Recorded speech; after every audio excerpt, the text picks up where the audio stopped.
Hear me?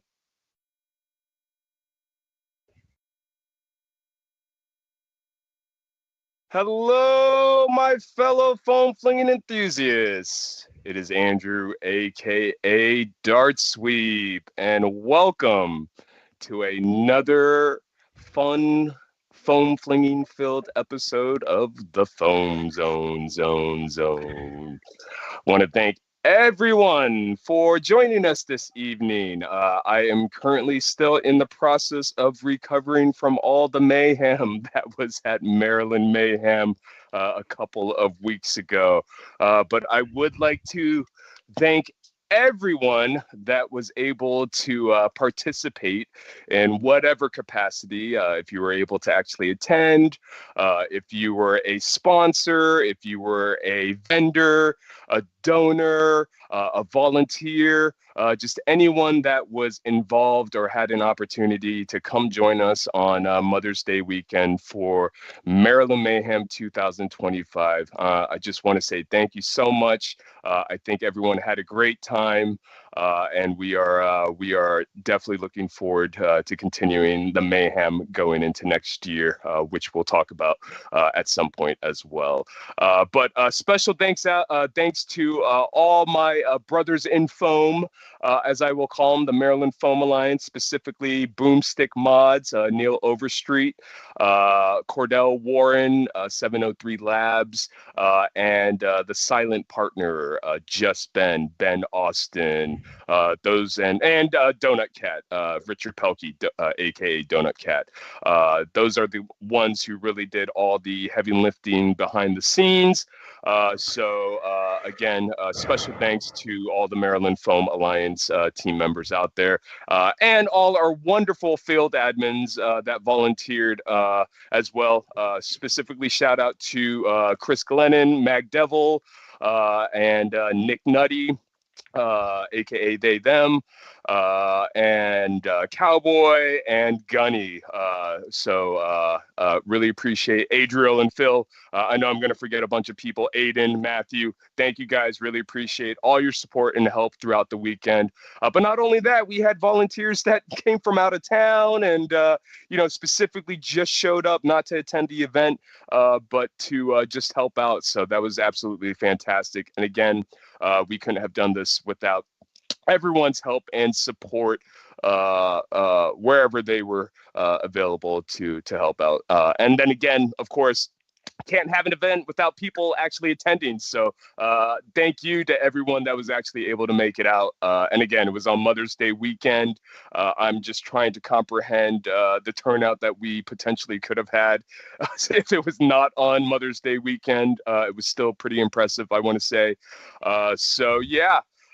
Again, thank you for coming out. It was a fantastic time. I'm not sure if Daffy has the videos downloaded, but if you roll some of them, you can get a little idea of what was happening throughout the weekend. We started out Friday with the third annual Maryland Foam Tournament, which has really evolved and kind of to become the premier comp event in the foam flinging scene, hobby community scene, along with Foam Pro Tour and yeah, we can turn the volume down on that. And the other comps out there like BTA's Ragnarok King of the Hill.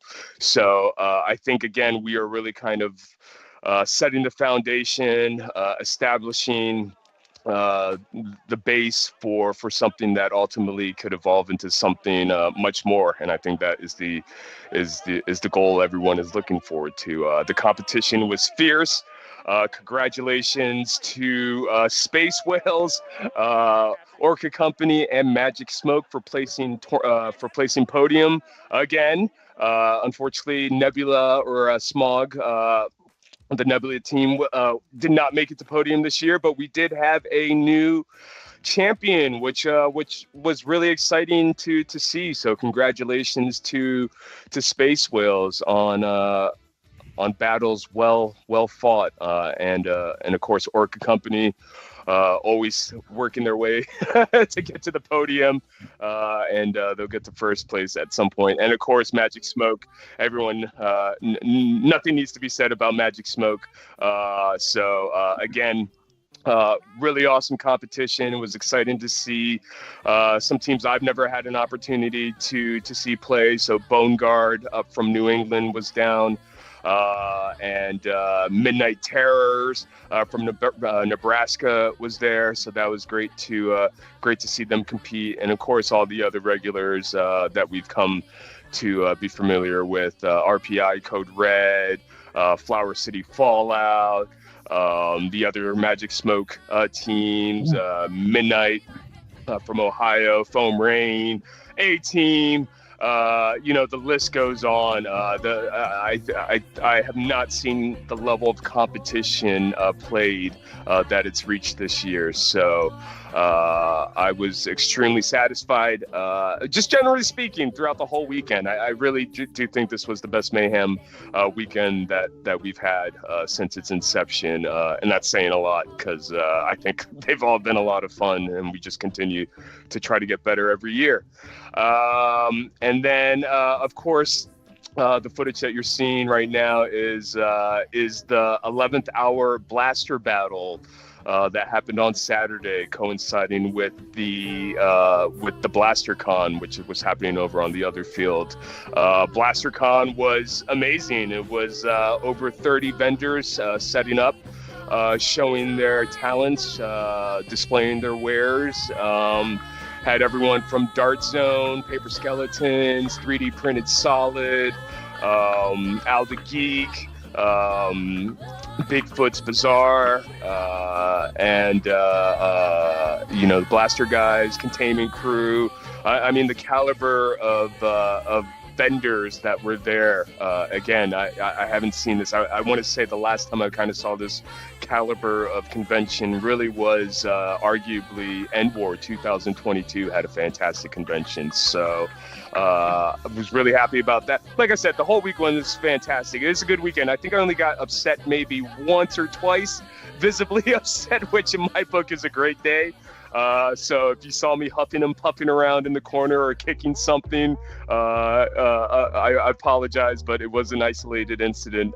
But yeah, no, the entire weekend, everyone again showed up and knew exactly what they needed to do, where they needed to be, and again, it was a great success just because everyone is able to come together and do what they need to do to make things get done effective and efficiently is the trick, is what I always say. But 11th hour was fantastic. We had great prizes for the raffle.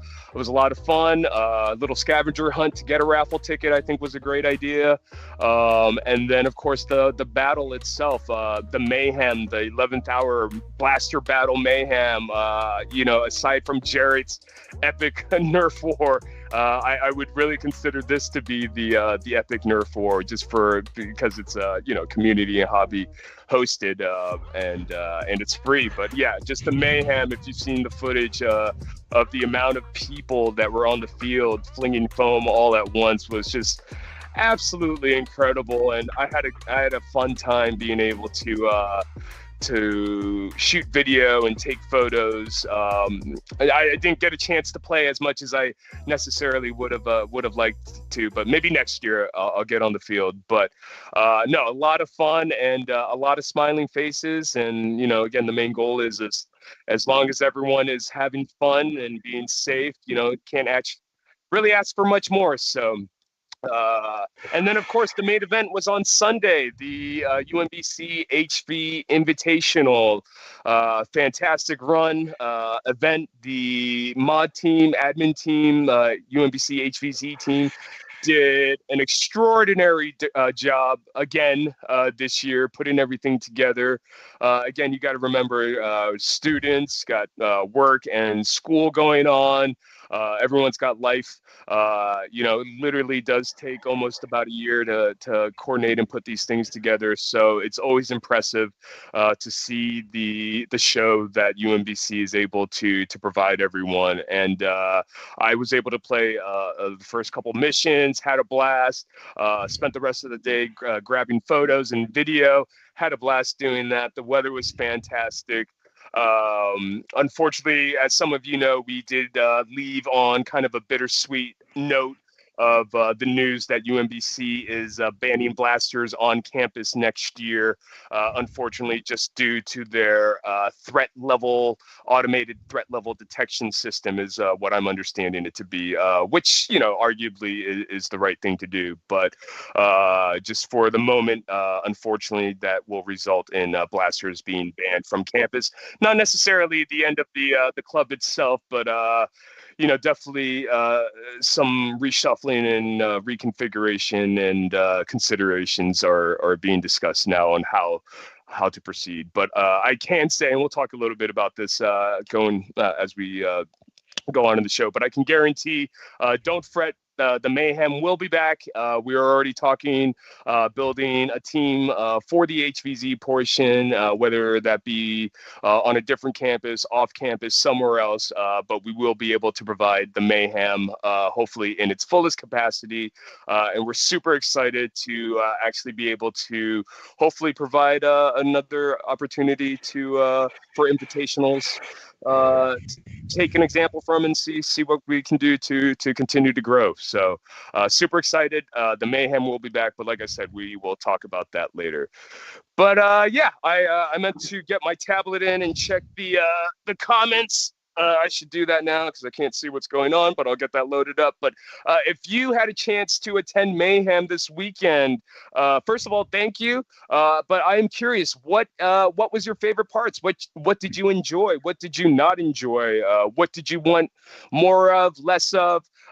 We do have a feedback form, of course, which is available through the Discords, and I think we sent them out to everyone. Email as well. But yeah, any kind of any thoughts or opinions on your experience if you had the opportunity to attend Mayhem the past a couple weekends ago? Would love to hear your thoughts on that. Also, I want to thank the Moose for gifting me an elk. I didn't get much of a chance to go around BlasterCon to check out what everyone actually had. I was filming and just trying to get some quick shots and everything.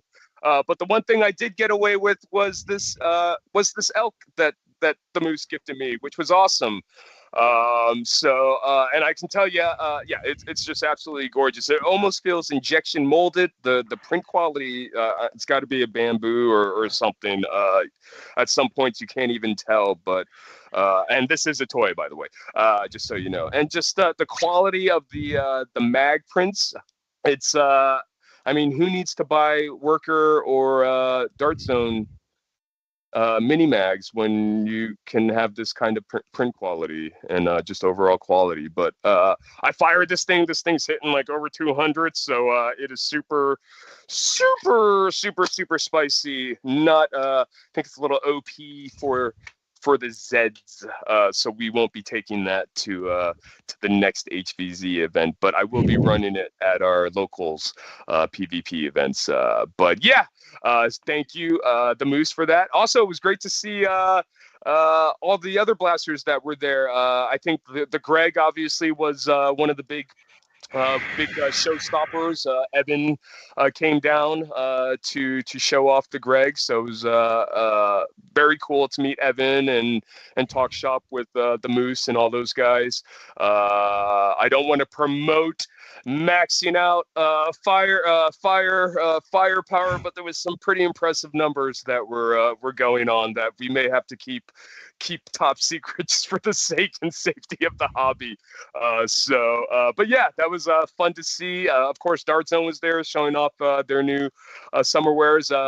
Charles Containment Cruise, Silver Fox, they announced their new Kickstarter, which I think sold out or was funded in less than 48 hours, if I'm not mistaken, again, something crazy again. So shout out and thank you to everyone that helped fund that. I know they're going to be super excited about that.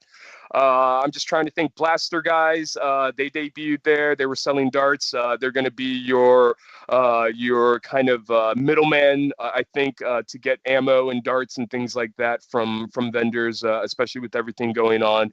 So definitely check them out. Weed Sundry, that was really cool to see. Really cool print quality and things there. And of course, Al the Geek needs no explanation. Maritime Phone, not enough Nerf were set up. Our friends, locals, had Blue AV, which is a defense company. I think they were doing some scouting as well. So if you're looking for a job, hit up their website. And then of course I had a little blaster spread going off to showcasing, flexing my blasters that you can't have, but you want. So no, it was a lot of fun. So again, great success, and the HVZ was fantastic. I played the first couple missions and just had a lot of fun. Everything ran smooth. So again, if you managed to make it out, what was your favorite part? Would love to hear. So I know I babbled on for probably longer than I was going had originally planned for. So let's go ahead and introduce our guests. Again, coming off of Mayhem, we're rolling right into the next event that we're all looking forward to, which has really kind of evolved into the premier HVZ weekend event, is what I like to consider it. This is the two guests I have on are actually people I met years ago. I feel like some of the people I've met throughout the hobby, just because I'm a little, not little, significantly older than some of the people. I've had an opportunity to see, people in school or as kids, and then graduate and, become adults and become fully functional adults, human beings. And these two I had the pleasure of meeting back years ago when I started playing at UMBC's nightly missions. They were what I consider and still consider, and what I like to call professional zombies.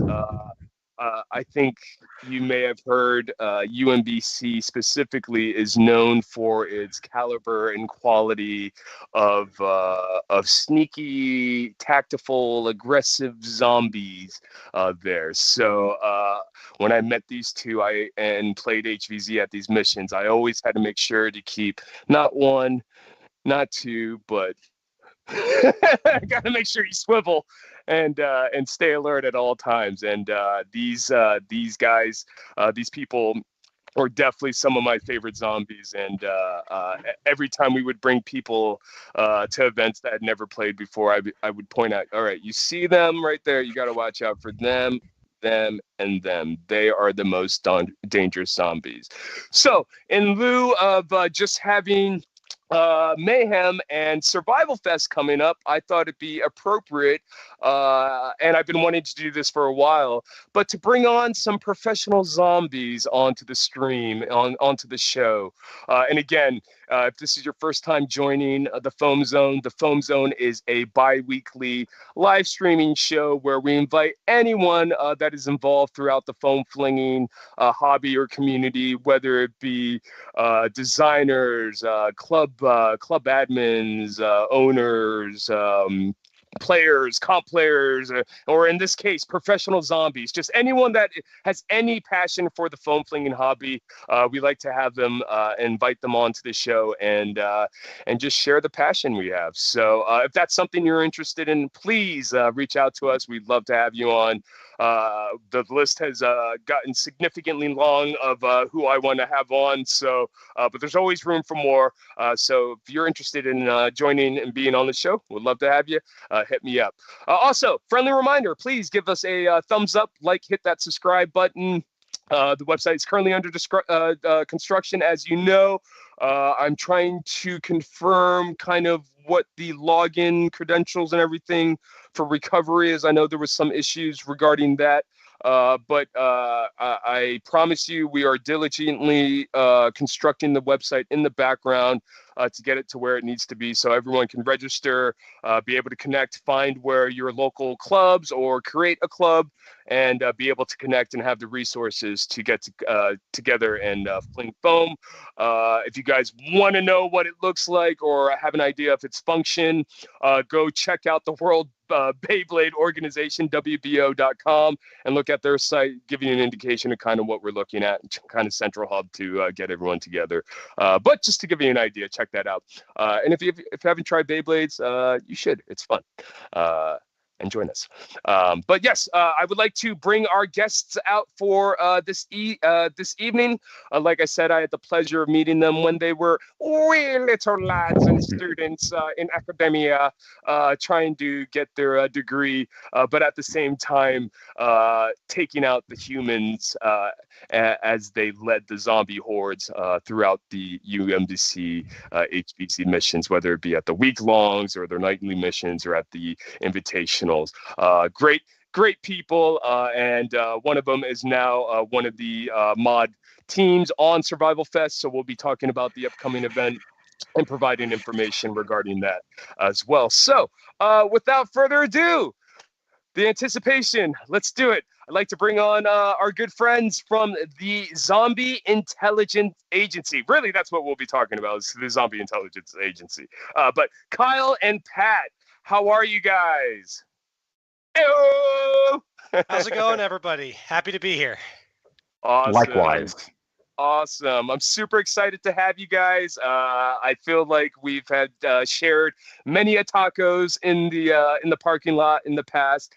So super excited to have you guys here on to talk shop. But for people that don't know, let's just start off with some introductions. Kyle, why don't you go ahead and introduce yourself, who you are, and what you do kind of outside of the hobby. Yeah, so for those of you who don't know who I am, I'm Kyle. I was a student at UMBC, and that's how I got introduced to HVZ. My first semester was in the fall of 2016, so this is coming up on year 9, if math is serving me correctly, of me involved with HVZ. So I've been here for a while. There's some people that have been here a lot longer than me, but a lot of the individuals in this community that I've interacted with have not quite been here for 9 years. I was a student at UMBC until the fall of 2022. So I was there for 6.5 years, not just getting an undergraduate degree, but a master's degree in computer science. So that's academically where I'm coming from. I grew up in Maryland, born and raised in Maryland, not that far away from UMBC.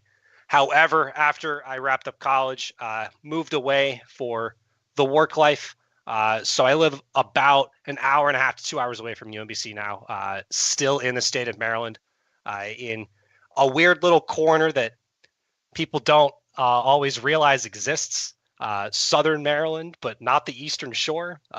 What I try to tell people is think about an hour south of Annapolis and an hour southeast of DC. If you look at a map, there's a little peninsula there. Believe it or not, that place exists in the middle of nowhere, or as my dad once described it, the edge of nowhere, which I think might be more appropriate. But yeah, I've been there for a little bit over 2 years now. And yeah, that's me. And what would you say, or what is your first memory? How did you get into foam flinging? How did you get into blasters before HVZ? What was your experience? Before HVZ, Nerf was a name that a lot of us kids were aware of growing up in the 2000s. I was never involved in it anywhere near the level that I am now. But I don't remember off the top of my head when I got my first blaster. I believe the first blaster I ever got was the Dart Tag pistols that they, I don't even remember the name of it anymore. But the Dart Tag pistols that they would sell in green and orange pairs way back with the Velcro tipped darts, right, and the Dart Tag vests. old The school good stuff. Nerfers will know what I'm talking about. That had to have been at least 15 years ago, maybe closer to 20 years ago. Um, we didn't have any of the community infrastructure now that we did back then, though. So there wasn't much of a community to keep me motivated and interested. So as I got older, the Nerf blasters kind of got shoved away in a closet, and I didn't touch them for a while. That all changed when I got to college and discovered UMBC HVZ. There was somebody that I actually grew up with. Some of the old school Nerfers out there will recognize this name. I went to high school with one of the biggest Nerf tubers from the late 2000s and early 2010s.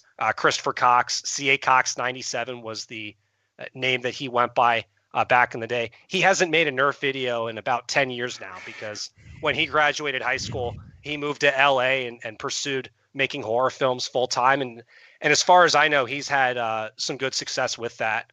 His YouTube channel is still active, Christopher Cox, where he still makes that content.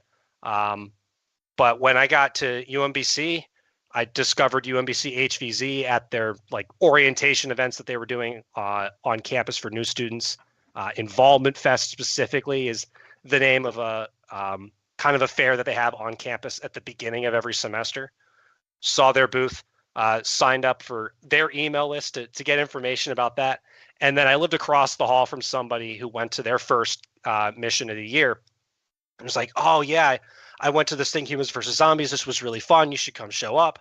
And we were having this conversation while I was eating dinner with him in the what's called the Commons building, the big building on campus. For those of you who have been to UMBC, we were eating dinner there, and he was going to go directly from there to HVZ that evening. And I decided to go with him, and went to almost every single Monday and Thursday mission since then for the entire time that I was a student. He unfortunately was not able to stick around with HVZ beyond his freshman year. He just wasn't able to make the time for it. But in the obscure off chance, Sai, that you're watching, thank you for getting me into HVZ. This has become my life now, for better or worse. And it's all your fault, and I thank you for that. But yeah, that's that. Yeah. Yeah. And then of course that led to a relationship with our next guest. Let's go ahead and introduce our next guest. I know that you had something to segue into that. Yes. So our next guest, my friend Pat, he comes on to UMBC a little bit later than I do. So I got onto the scene 2 years before he did. I went from being a player to being a moderator a little bit quicker than I thought that I would, because things had to accelerate a little bit quicker than anyone was ready for. My sophomore year, the officer board that we had running UMBC is what I started calling the carousel, because out of the 6 originally elected individuals to finish out the year, only one of them continued in that role in a meaningful way by the end of the year. 4 out of the 5 of the other 5 had to resign during the year, either for their own reasons or in one case, one of them in January between the fall and spring semesters found out that he had to leave UMBC and no longer be a UMBC student. So he was no longer eligible to be the club's webmaster. And that is where I entered the scene. I filled in the role for him as interim, and then got elected to finish out that term and continued in that role as an officer for the club for the year after that. The year after that is when Pat comes on the scene, his freshman year. So I've talked enough, Pat. Now you get to talk. Pat, welcome to the stream. How are you? I'm doing fine. How are you guys doing? Good. Glad to have you here. Pat, since you're here, why don't we go ahead and introduce yourself? Why don't you tell us a little bit about yourself, please? My name's Pat. I started at UMBC fall of 2018. I heard about HVZ after some people were making some really good buzz about it. Think I think I ended up at the second proper night mission of that year. Now, at UMBC, there's typically a tradition of a vet night before the actual official first mission. And that's just a warm up, so people who are already accustomed to it can continue to play, and people who heard about it earlier typically join in. I had friends that did that. They had fun, so they dragged me along, and I had fun. I tried to make as many missions as possible between my first 3 semesters, but up until then, I was really only a player. My fourth semester onwards, I got particularly more involved. I tried my hand at being a sub officer and then a moderator going into my sophomore year and my second semester of sophomore year. So this is when COVID begins, guys. I was actually in the depths of playing HVZ and making it my primary pastime outside of academic life. And, with week longs and long games, it is part of your academic life. It is at that point where eventually I was dragged into a non-officer e-board position where I would join the web committee as what Kyle's former role as webmaster evolved into. So he had way more responsibility as a webmaster because he was also an officer and he was in a constrained officer board, so he had to take on more responsibility. But the web committee role really improved my academic knowledge to a large degree because it did help me down the line in the career field. COVID came and went. In my final semesters at UMBC, HVZ was back in full swing. Kyle and I were actually roommates at the time, and we had our last week-longs together, and in the middle, we started going to away games that weren't just those for other schools or the UMBC Invitational.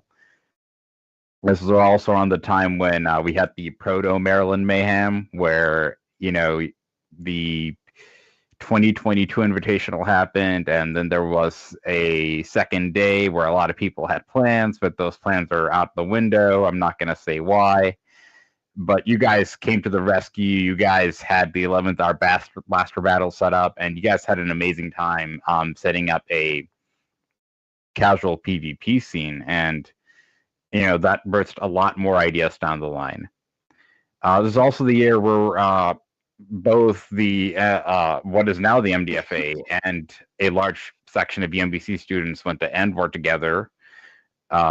And we had a lot of fun. I can't really comment on what our expectations of Envor was, but I'm always the goofball of the group. And that's also when my personal identity of playing zombie and making a show of it came to be. As a joke, because one of our invitationals was held dangerously close to Maryland Day, if not on it, I decided to don this. You guys can't see it, can you? Oh, you really can't see it. Can you see it now? I'm going to have to get rid of the background. If you stay still. I can barely catch a glimpse of it, but I started donning the Maryland flag. I can't show it because of how the background works. No worries. Yep. That's when I became known as quote unquote the Maryland zombie or some other variation of that. It was very funny at the moment because I also am not wearing the Z.I.A shirt because I want to drag it in front of the camera to show you guys something. Will this work? Yes, it will work. At one point during that game, they were saying Marylanders are a clear and present danger, and it's literally written on the shirt. You can try to. It's not showing up. At the bottom, if you can see it. Oh, it just vanishes. Let's go. Just barely visible. If we can try. Any of you have seen a picture of any of us wearing that orange shirt, then you can see the clear and present danger written at the bottom there. Unfortunately, the stream's not cooperating with letting us actually see. Up there you go. Thank you, Andrew. I'm a clear professional and model. danger. Look at that. Yes, you are. That's kind of become the Z.I.A slogan / motto, inspired from that that 2022. annual event. Yep. And regardless of your opinion on how that game went, we had fun. I know I personally had a lot of fun, and I'm It's glad so much fun. Absolutely. that motto has stuck with us. Because the semester after that was both Kyle and myself, for both of us, the last academic semester we had, and we decided for the second long game of that semester and our last game a long game together, we'd end up playing Zombie eventually. Let's go all out. That was the birth of the Z.I.A in the UMBC context. It was largely just a way to make UMBC zombie players cooperate with one another and have fun while doing it. It also birthed the trend you're seeing that zombies have better organized communication at big events than humans do, because humans are aplenty, dime a dozen. They're always going to be rolling around in their own smaller groups and communicating between each other like that.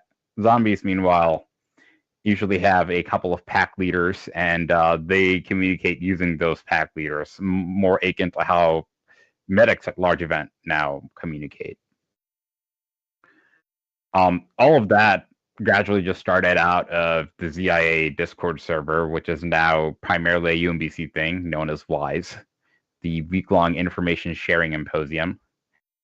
And what most of you watching the stream know as the Z.I.A Discord server is a spin-off of that original server meant for everybody in the hobby, especially those of you in HVZ to get involved in, share ideas, learn from previous zombies. That should be all of you, by the way, and just express the zombie attitude, sportsmanship as a zombie player, and all that jazz that comes with it. We started going out to away games. By 2023, we went to Maryland, the first Maryland Mayhem and the first Survival Fest. By 2024, it ended up being Maryland Mayhem, Survival Fest, and End War. We had a theme of corporate zombies going on, and that's why I'm wearing this right now, because that ended up being both the Survival Fest and Maryland Mayhem theme, independent of each other for the zombies. And, for the shareholders. For the shareholders! For the Yep. shareholders! For the shareholders. I thought I'd rep that today because I knew some of y'all are going to be wearing the Z.I.A shirts. And I also needed a shirt for demonstration purposes. That's fair. That leaves us off at today. You wanted to talk to us, get us to explain what we just did, and everything up until now. Absolutely. So, same question to you as it was for Kyle. Do you remember your first blaster experience, or before UMBC HVZ? What was your experience with blasters? At the onset, recons and retaliators, and why do I forget the first Nerf revolver? But whatever that was. Yes, there we go. Recons, retaliators, and Mavericks. I'm sorry. It used to be the peak of blaster technology. It used to be the peak of blaster technology, yes. Yes, And, I'm also looking at the chat right now. Thank you, chat. Much appreciated. There you go, yeah. Thanks Recons, retaliators, Mavericks. Didn't know which one I had first. They all eventually broke down because, kids and their inability to take care of things. Oh no, we're not talking about that right here. We're not talking about barricades. I don't think I've ever seen anybody use one in HVZ yet, much less in a comp setting. So one question I ask all our guests is, what is it about our hobby, our community, that really kind of attracts you and kind of has kept you here throughout the years? Obviously, you guys, I've been doing this since college and continue to do so. So there's got to be something that keeps you guys involved and engaged. What is it? Pat, I'll let you go first on this one, and then I'll go after you.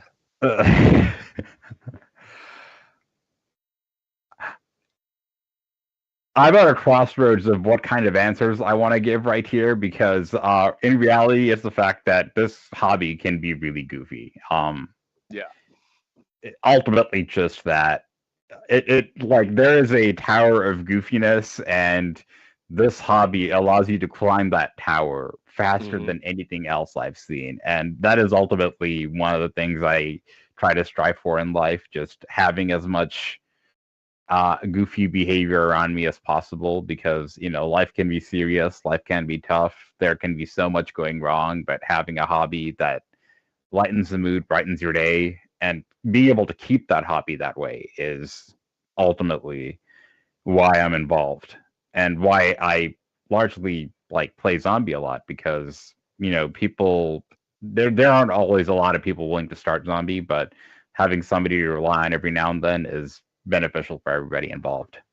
Absolutely. No, I think I've said it before.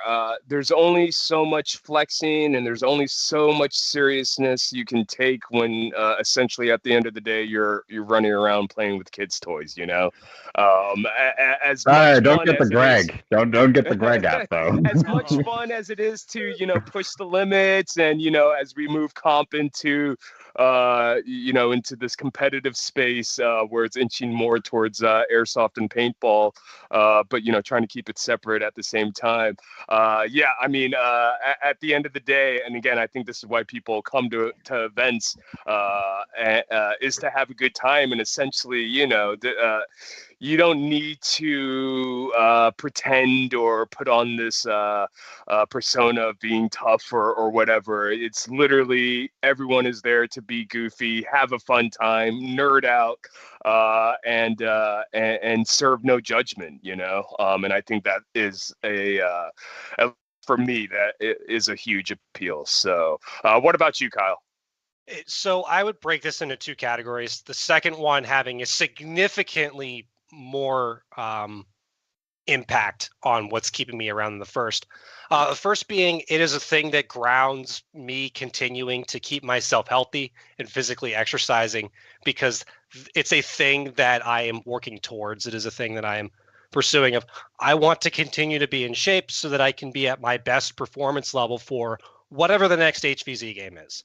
On a normal week, whether it's on a day off or after work, at least 3 days out of the week, I am usually in the gym for over an hour or I run several miles. And that on its own is a lot more exercise than most people do. That's without the HVZ games that I go to regularly. I was an athlete growing up.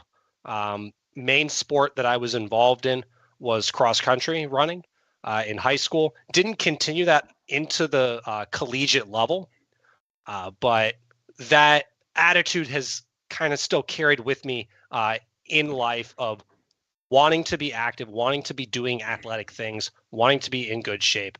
And then HVZ just became the medium that I would focus on for that, basically since I graduated high school, because that starts when I get to college and it's continued on. The second factor is the community itself. Most of my closest friends today in this entire life are people that I met playing HVZ. That includes some of you that are watching. That includes Pat here. That includes, I know you're watching, my girlfriend Amanda. Love you. Hi. Met all of these people because we decided it would be a good use of our time to come be silly and play a zombie related game with kids' toys. And even if we're not in the same state, living in different states, even if we have to drive 8 hours to come see each other at all these random events a few times a year, that's still valuable to me. And this is a thing that keeps us together. A lot of us within, we're going to talk about Survival Fest more, but a lot of us within the Survival Fest mod team are also close friends with each other. And that will keep me motivated and interested in continuing to pursue the hobby, continuing to see things succeed here for much more time to come.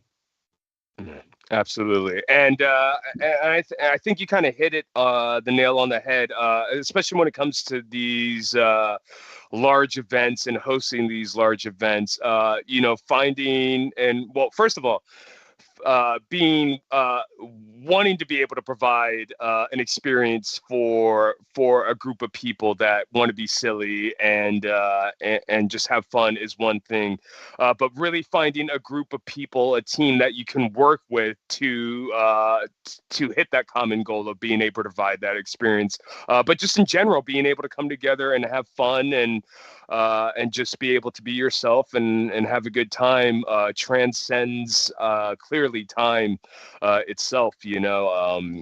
It's again, we build these relationships, people come and go, but there's something to be said to the fact that you've had an impact enough on people's life through playing with blasters or HVZ or whatever you want to call it, that here you are in life, wherever you are, still doing it. So it's gotta be meaningful. It's gotta mean something. So I think that's the answer. A lot of us have is really it's the community and the people that you surround yourself, and you really do kind of find your tribe and your place. And myself, being my age, I've had different tribes, and I can really ultimately say at this point in life, this tribe I'm in now feels the most natural. I feel myself the most, and I think it's beneficial for everyone. So it's fantastic. No, it's a really tough community to compete with overall. We're all passionate about it sometimes. Sometimes they're just like anything else, can be toxic traits and behaviors and everything like that. But I think specifically with us, we kind of all are able to come together and work towards a common goal of trying to keep this space fun and safe for everyone, so we can get together and have these events and things and have fun together. So let's talk about well, first of all, if you're in the live chat, what is it about the foam flinging hobby blaster community, or just blasters in general, that you really enjoy? Also, what blasters are you excited about? I'm still waiting for the X-Shot AEB to be released. I think they said early June. So waiting for that. I'm trying to think if there are any other blasters I'm kind of looking forward to off the top of my head. Not that I can think of, but if you can think of anything, go ahead and drop that down in the live chat. Also, if you have not done so already, please give us a thumbs up, hit that like, subscribe button, tell your friends, and yeah. So let's go ahead and let's talk about Survival Fest, because Survival Fest is coming up at the end of the month.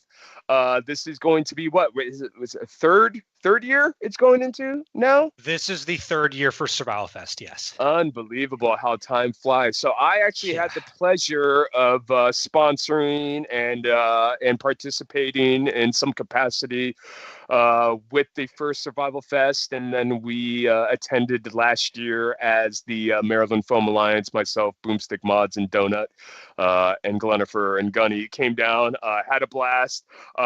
Survival Fest has really kind of become the premier HVZ event experience, at least in my opinion. If you want just a good, solid HVZ experience, a well-run game, good mechanics. My favorite thing is having theatrics, what I call flavor. Just having a wonderful opportunity to have a weekend where you can come. I think there's a con, Mission Zero, and then just a very well thought out and then planned HVZ experience that is Survival Fest. Can't recommend it more than enough. If you have not gotten a chance to, please join the Discord. Make sure you register. But yeah, let's talk Survival Fest. Let's talk about, well, first of all, what is Survival Fest? What is Survival Fest? So I'll give a brief overview. Some of you watched the episode that you ran about a year ago where you brought on Spike and Pandora two of the co-founders of Survival Fest to talk about it leading up to last year's event.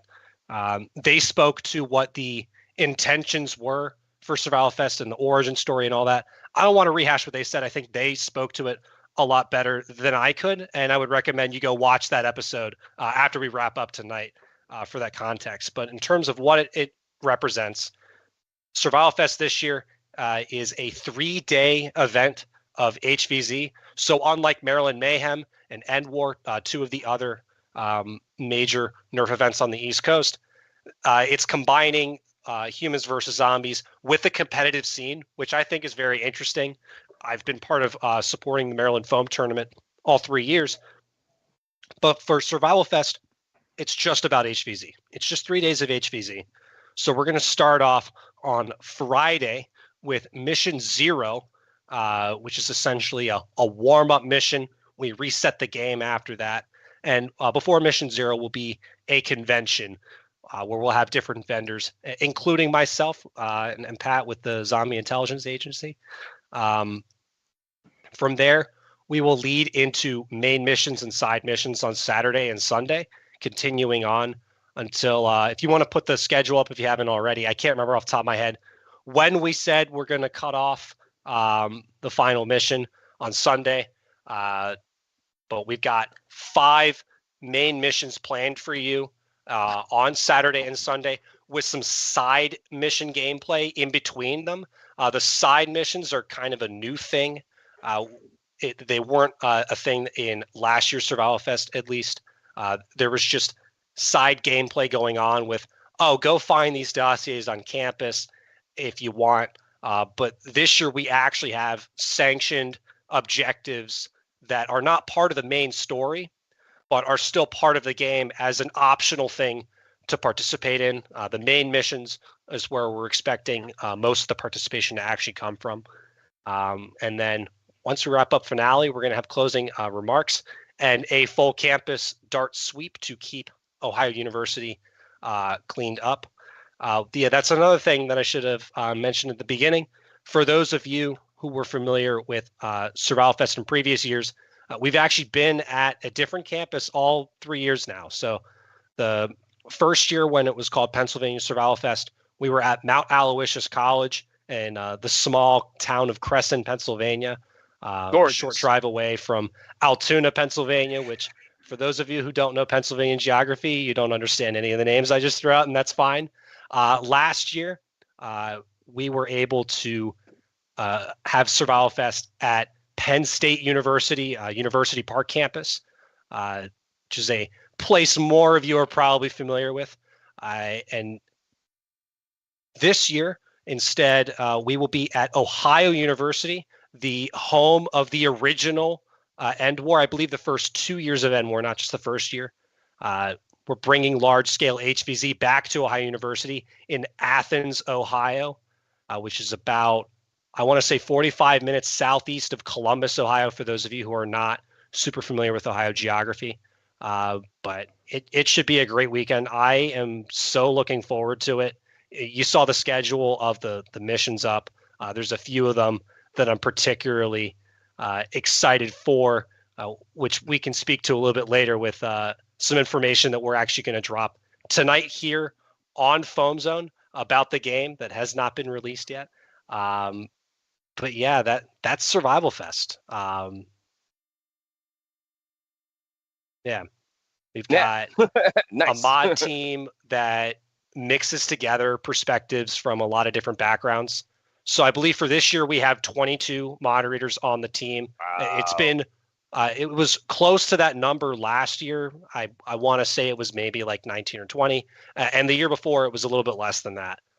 Most of that mod team of 22 come from all completely different places. If you break down the like what school or Nerf organization each of us originate from, a lot of us, there's not another member on Survival Fest that also came from that same location. We've got moderators in multiple states, originating across Maryland, Pennsylvania, New York, North Carolina, Michigan, Wisconsin. I think I'm missing another state in there somewhere. In terms of the groups each of us came from. 4 of us come from Grove City College. 4 of us, myself included, come from UMBC. 3 of us come from PTC, and 2 from Ohio University. And everybody else is on their own. Part of what I love about that system is we figured out somehow how to get all these completely different perspectives on the game to get along. HV is a little bit different everywhere you go. And we get to take some of the best of what Grove City offers, some of the best of what UMBC offers, some of the best of what PTC offers, some of the best of what Ohio offers, some of the best of what the Detroit Nerf scene has to offer, for example, some of the best of Nerfers in all these different random places have to offer. Wormy from End War is also part of Survival Fest, so we get some of that Southern perspective from North Carolina. And that is what I think makes Survival Fest the most distinct, the most special out of all the different events that are out there. Not that I mean to say any ill will about any major event out there. Maryland Mayhem and End War and Survival Fest, those 3 are the premier East Coast HVZ related events, and in my opinion, there's a little bit of overlap between all 3 of them. I started calling that trio of the 3 the Entente about a year ago. That name hasn't caught on as far as I'm aware, but maybe it will now that I've said it on a podcast. But yeah, Survival Fest is the event that's coming up out of this 3, though, the event that I am involved with. I'm hoping that as many of you that can make it that are watching tonight are able to come join us in Athens, Ohio next weekend, Friday, May 30th to Sunday, June 1st. Yeah, so that's really what I probably should have mentioned when introducing Survival Fest. Really, the point I want to make is I think what really makes Survival Fest stand out and unique from all the other events is really what I call this all-star cast of moderators, the team that is putting the event together.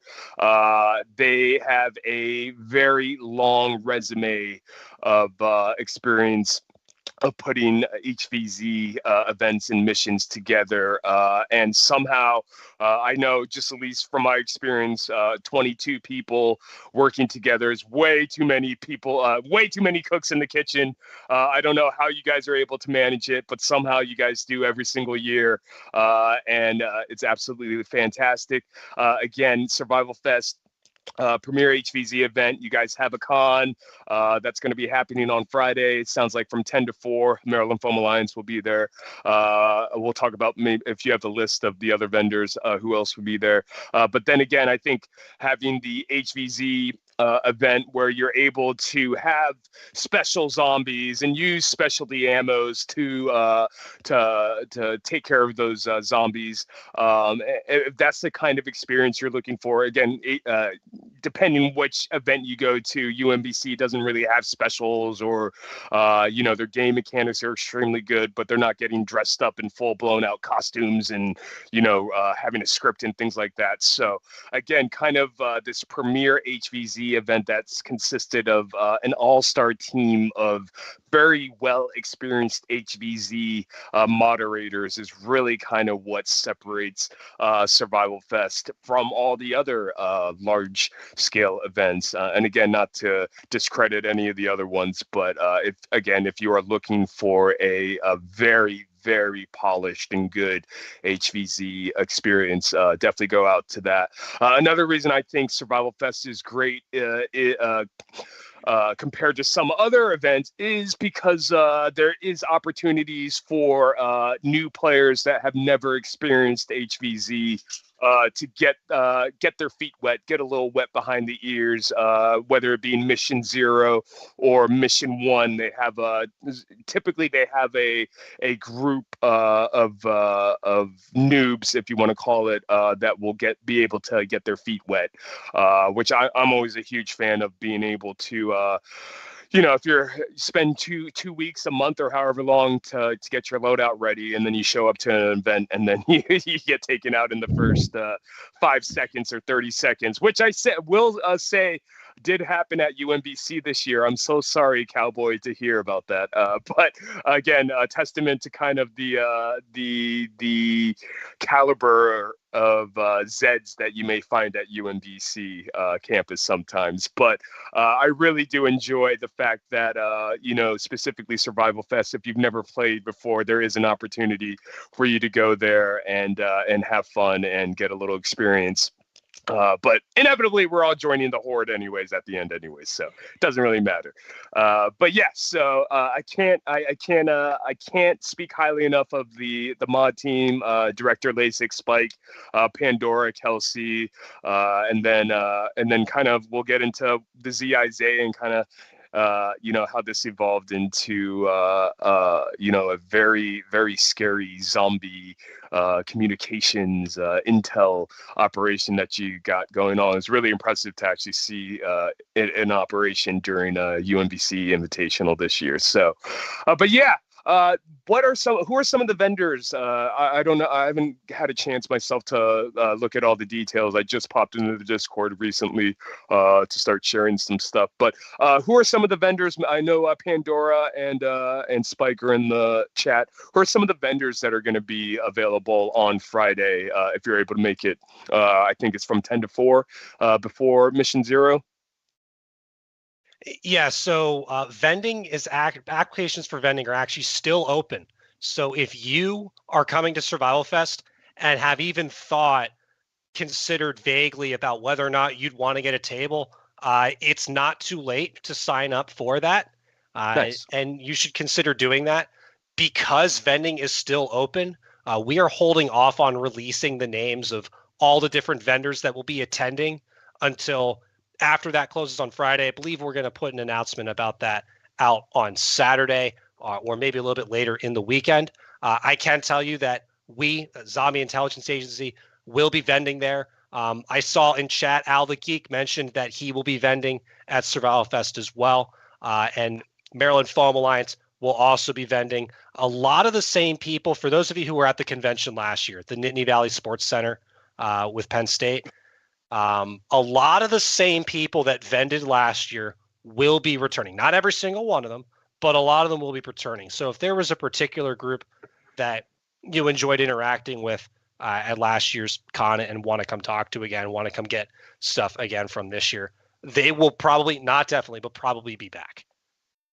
There's some new members on the scene, though, in terms of people that did not vend last year. And I'm looking forward to what all of us are able to put on for this year's convention next Friday.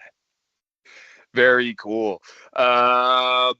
And let's see, just looking at the chat, let's see. Yeah, Al said he will be there. Griffins and More, Detroit Dart Works, and hopefully they'll be running the podcast there too. It's always fun.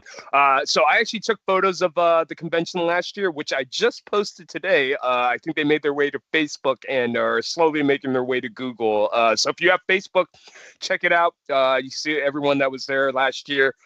Really cool setup. And then not only there's vendors, but there's opportunities for there was a 1v1 face-off little tournament thing that happened, as well as a fashion show.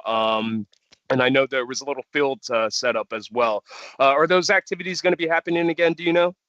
So I am not personally involved with the planning of the convention. I think some of the mods that are involved with that are in the chat and can speak to that a little bit better. I know that there are some sort of activities planned for this year. Blaster Bash is one of the things that we've been promoting in our Discord server. If you have a blaster that you want to show off, I would direct questions about that. There's a few of you that I see in chat that can speak to this better than I can, because unfortunately I don't have all the detailed information on what the plans are for the convention, because I'm going to be a little bit busy for most of the convention behind my table, talking about Z.I.A to anyone that wants to come talk to me. And anyone that wants to get one of these shirts, we will have them for sale, the remainders that are left from the last batch I ordered earlier this year. If you want to have the most obnoxiously bright orange shirt that I've ever seen in my entire life, you can get one of these as well. Give them money. I did. Yeah, like you're me. wearing your shirt now, so we can For be the obnoxiously shareholders. bright orange together. For the shareholders. shareholders. It looks like, yeah, I'm hoping Detroit Dart is going to be running their Z13 games. Also, that's always fun as a warm up. But yeah, typically there tends to be activities at the convention, so I'm super excited to do that again and grab footage. And I'll be releasing Survival Fest stuff this week, I promise. But better late than never, as I say. Oh, no Z13 this year. Everyone boo this man. Boo! Next year, so. But Blaster Bash this year will be fun. So looking forward to that. But yeah, so I don't know if you want to, I know that you had some information or some things we wanted to talk about Survival Fest itself. If you wanted to go over, we can do that. And then I kind of just wanted to talk Zed philosophy after that. But what details, what other things should we know about Survival Fest? And of course, Pat, feel free to interject. We'll get you on in here too as we talk about philosophy.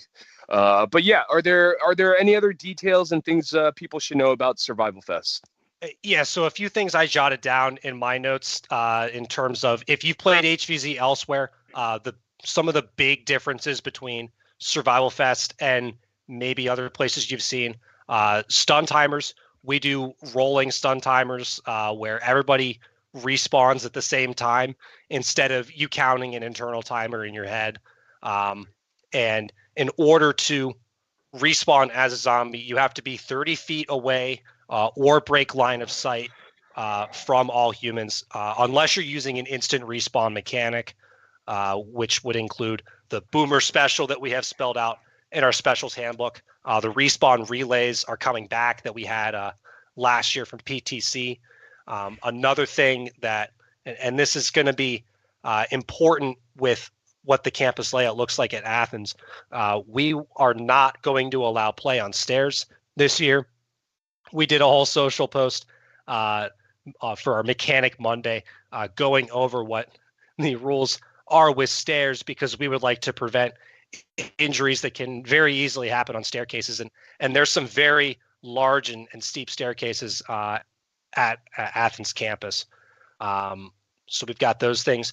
There was a question in chat. So can we actually flip to slide 8 of what I sent over? There was a question in chat earlier about the world domination mechanic that Athens offers.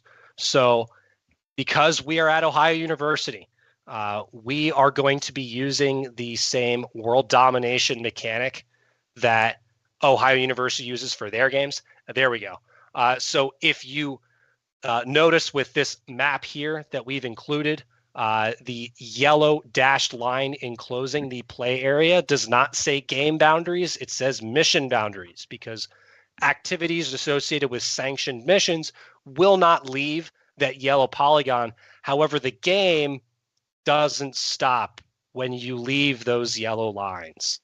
Play is live everywhere. This includes when you go into town to get a bite at a restaurant in town. This includes if you are staying in a hotel off campus in town and you are in the parking lot of that hotel. When End War was hosted there in 2017 and 2018, one of the hotels, the owner of that hotel is actually an alumni that played HVZ when he was an Ohio University student. And he said, play is sanctioned in my hotel. There's a long list of no play zones that are spelled out in our player handbook with this in mind of play is live everywhere. But when I say play is live everywhere, I really mean play is live everywhere. There were engagements and tags made at previous End Wars in Columbus, Ohio area because of students at Ohio State that instead of staying in Athens decided to just drive both ways, and they got followed in cars by zombies who drove behind them and then tried to go tag them when they got out of their cars. For one of Ohio University's week-longs a few years ago, there was actually a tag made in the parking lot of a mall in Missouri. So play does not stop when you leave the state of Ohio. If you, for some reason, get on a plane after your safety briefing and go to a different continent, then you can technically still be tagged over there if a zombie can get to you. I feel targeted for this one. But yeah, that's world domination, and that's why I wanted to flip the map up. Other stuff that I wanted to share with you guys tonight. Can you flip to slides 4 and 5? So last year for Survival Fest, we were able to offer a custom bandana to every player.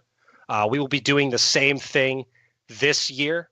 And that is what you see on the screen now is what the bandanas will look like. The orange bandana is going to be your standard player bandana. We're going to be giving the green bandana to all of our sponsors. The yellow bandana is going to be used anytime there's a special in the game. They'll be wearing a yellow bandana. The blue bandana is going to go around the arms of moderators so that you know who we are in the field. And that pink bandana is going to be for registered medics, your medical point of contact whenever any injury or similar incident occurs in the field. Good to know.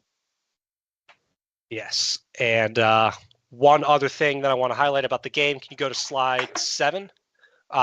We have a split FPS cap that addresses different ammo types and what that is going to look like depending on if you're using full lengths or if you're using Rival or if you're using Mega or Mega XL. The soft caps are 120, 170 FPS respectively, depending on what tier of ammo you're talking about. If you're not familiar with the difference between soft and hard cap, you should be tuning your blasters to the soft cap, and the hard cap exists there as there's going to be variability between different shots coming out of your blaster. We want you to average below the soft cap, but if a few of your darts are coming in a little bit above the soft cap, that's fine as long as nothing that is not an obvious erroneous outlier is above the hard cap. So if you go to chrono your blaster and you're firing above 130, that blaster is not going to be allowed to be used for Survival Fest. But the other thing that we talked about before the episode and that I've teased a little bit already, we have some information to drop now that has not been released yet about the missions. Can we put that slide up now? I can hear Pandora saying no spoilers. No spoilers. Well, guess what? You're not on Foam Zone this year, Kelsey. I am. So I get to tell the World Foam Alliance what to do this time. And I told them that we're going to be releasing the titles, redacted titles of each of the missions, both the main missions and the side missions. I am super excited about several of these missions. Yeah. Feel free to comment in chat about which one you are most excited about based on these titles here.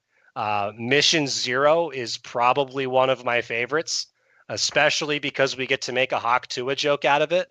For those of you who have been to Athens before, you are familiar with the Hawking River because that's the river that runs by campus. And so we just get to conveniently turn that into a Hawk Tua joke. I pointed out in a meeting, I think last week with the mods, that we added the Tua here to the title, but I made a joke that has now kind of made this canon because the working title that we're using for this year's game for last year was Operation Fool's Gold. For this year, it is The Shadow Under Athens. Well, if we take the word shadow and let it disappear into the shadows, then we're left with The Under Athens. And if you turn that into an acronym, then it's conveniently in the title of Mission 0. So that is our Mission 0 is Hawking Tua River Festival. But I am very much looking forward to what players will be able to experience with Mission 0. And another one, I won't say which one yet. It will make more sense once we get through the weekend. One of these missions here is what we've been calling a choose your own adventure. Decisions that players make on both sides will be highly influential on not just that mission, but also the rest of the weekend. It will be very obvious which mission I'm talking about once it's played. That and Mission Zero are probably the two that I am most looking forward to. But every single one of these are going to be a lot of fun, in my opinion. I am super excited, and I'm not sure if the theme itself has been formally announced, but if you are in the same boat as me and don't know exactly what the theme is, but based off of the mission titles, what do you think the theme of Survival Fest this year is? If you know already, don't comment, but if you don't know, go ahead and drop that down into the comment section. That sounds like a lot of fun. I appreciate the extensive amount of information you all put together in planning and how you all release it via the Discord and socials.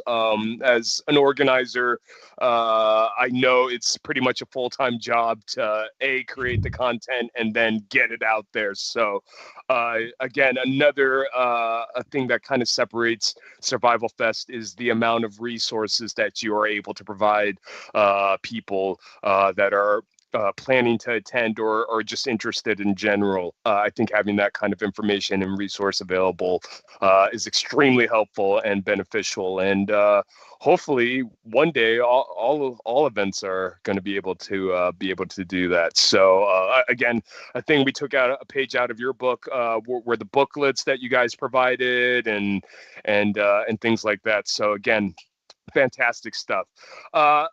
So the real reason I wanted you guys on here is to talk zombie philosophy. I think it is a underrated, oftentimes misunderstood, shunned role. People aren't super excited or enthusiastic sometimes to start out as zombies, but just from my observation and knowing you guys and the UMBC zombies and playing with you guys, there's definitely an art form and a philosophy and approach that you guys take. And again, with the implementation of the Z.I.A. and being able to open up comms and things like that, let's talk about that.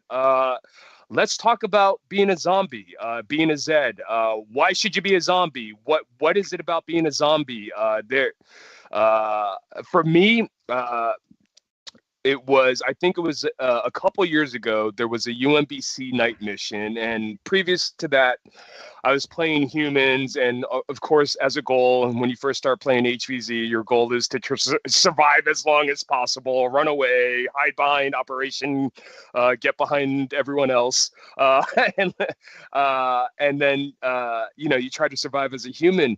But there was one mission where I got turned relatively early into a zombie, and I had 8 tags that night. And after that night, I was hooked, and I wanted to see if I could beat that record every single other time. And that was it for me, just mentally, being able to have that instant gratification of sneak attacks or stun bombing or, whatever tactics Zeds use that I had learned that I was familiar at the time. One popular one, which is shunned now, is Media Zombie, where you pretend to be filming and then you get your tag. We'll blame Boomstick Mods for ruining that for everyone. But yeah, there's something about being a Zed and getting those brain tags, zombie tags, that is very gratifying, and I'm assuming that's part of the appeal and why you guys do so well. So what is your philosophy? What is your approach? Tell us why it is better to be a zombie than it is to be a human. Kyle had the realization earlier, so he should start on this one. Yeah, this is an interesting question to answer. So for the first few years that I played HVZ, I hit a pretty solid mixture of both human and zombie, focusing more on the human side. And I don't know why a switch flipped in my head at some point of I just want to spend more time doing the zombie things. when it came for UMBC's Invitational in 2019, which was the last one before the pandemic. I remember at the very end of that invitational, thinking to myself, next invitational I go to, I'm going to start Zombie. I had never done it before in the years that I had been playing HVZ up until then. But I thought, yeah, next game I go to, I'm going to start Zombie, see what this is like in the invitational format. Now, what I didn't realize at the time is it was going to be 3 years before that would happen, because we had a pandemic which kind of halted HVZ for a while. It killed most of the 2020 invitationals that were happening and all of the spring 2021 invitationals. We were starting to get things coming back in, I think, fall of 21, but I wasn't able to make it out to any of those games. So the next invitational that I attended after that was UMBC's 2022 Invitational, which I think both of us, that was our first time starting Zombie at an Invitational, Yep, not I just can myself. confirm. And the experience I had from that was just unlike any other invite that I had gone to. It was more physically exhilarating in a good way than any of the games that I had been to by a long shot. And I was hooked after that. I was like, okay, I don't know if I'm ever going to play him in that invitational ever again. This was amazing. The thrill of just continuing to run around forever. I had so much energy that day too.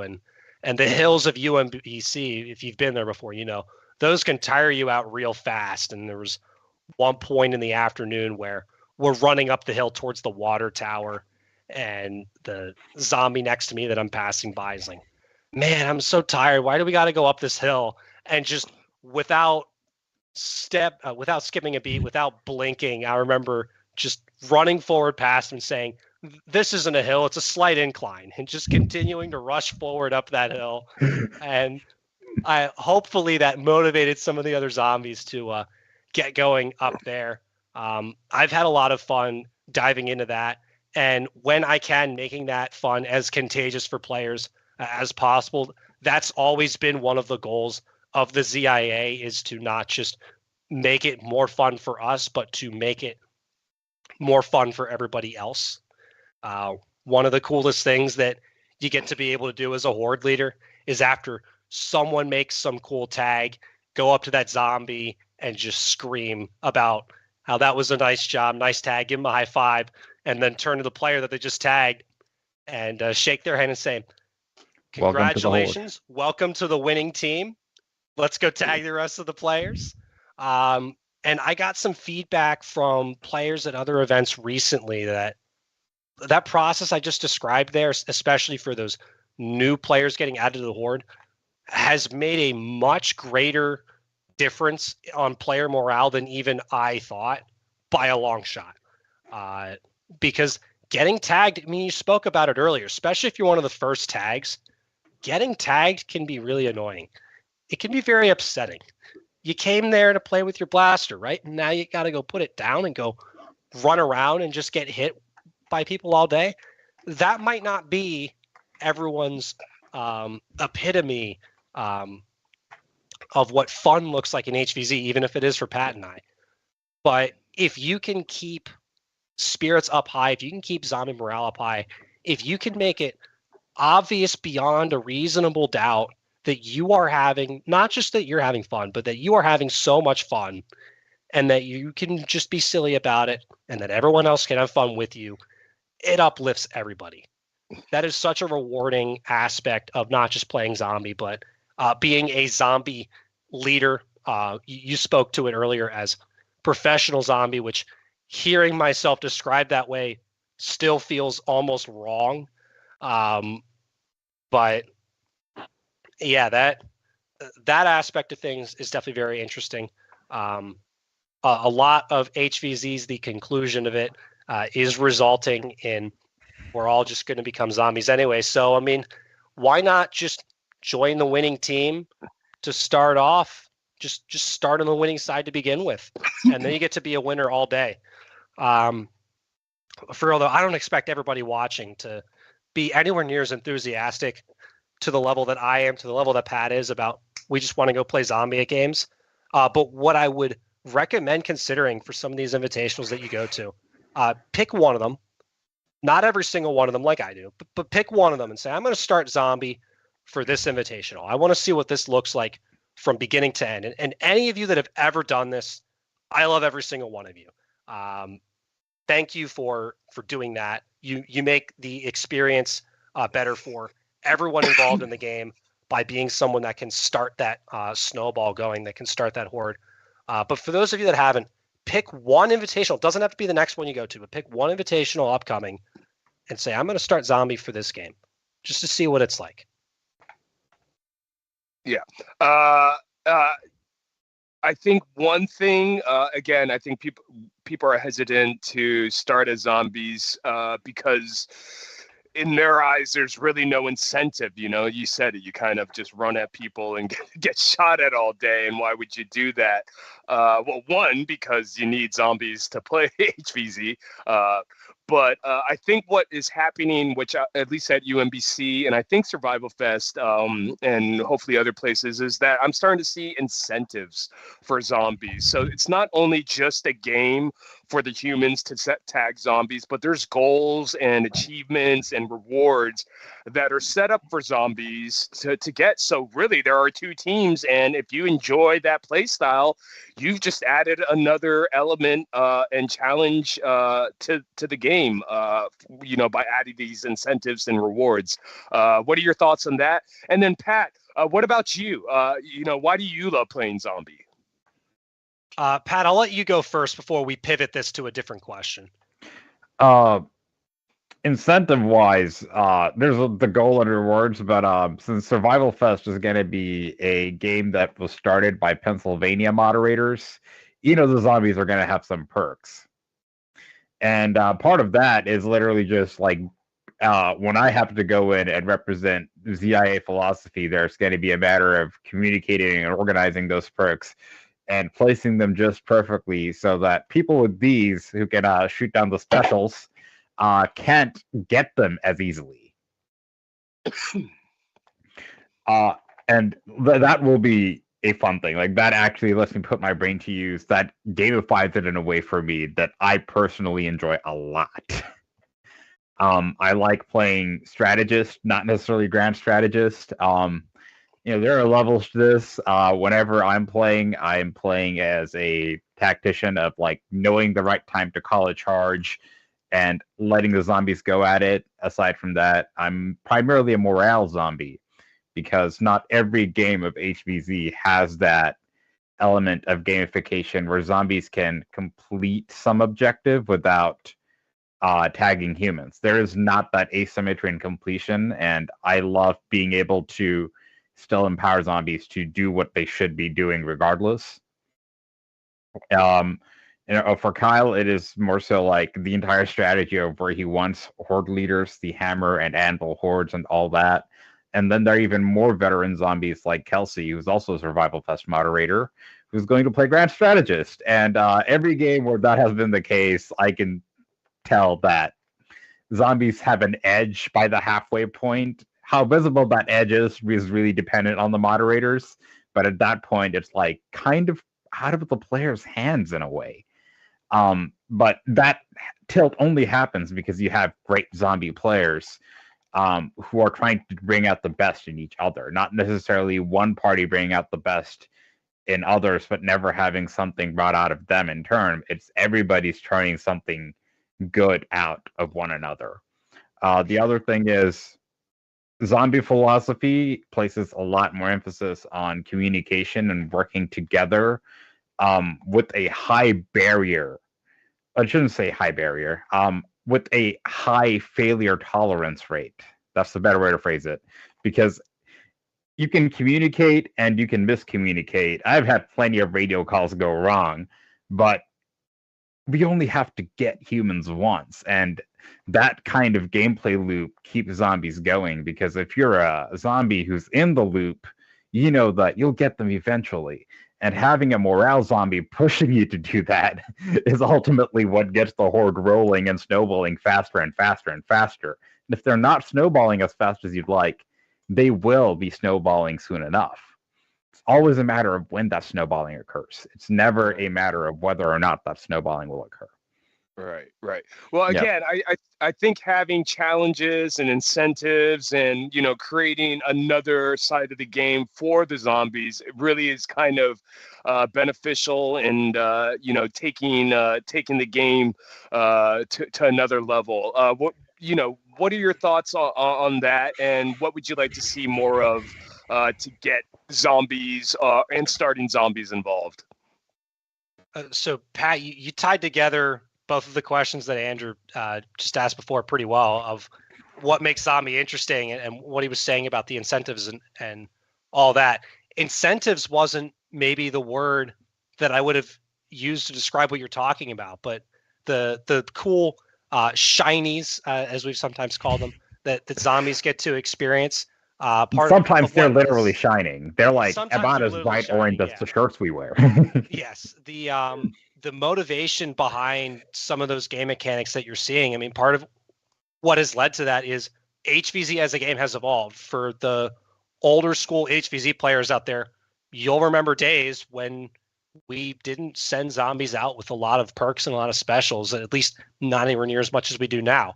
The blaster technology was in a completely different position than it is now, especially within just the past few years. 3D printing has catapulted blaster technology beyond what I could have possibly imagined when I started playing this game. So something had to be done to rebalance the game of, okay, how do we keep this interesting for the zombies? How do we keep this achievable for the zombies? And that's where you see what at Survival Fest we call specials, what other games sometimes call NPCs or supers, depending on where you are.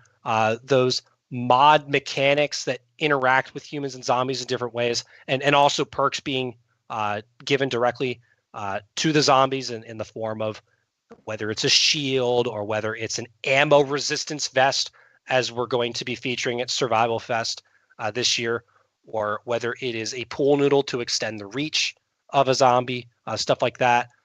Some of the common specials that you've probably interacted with before would include boomers for respawns, other, depending on where you've played HVZ, you might have seen more different mechanics than others, and they're called sometimes by different conflicting names depending on the geography.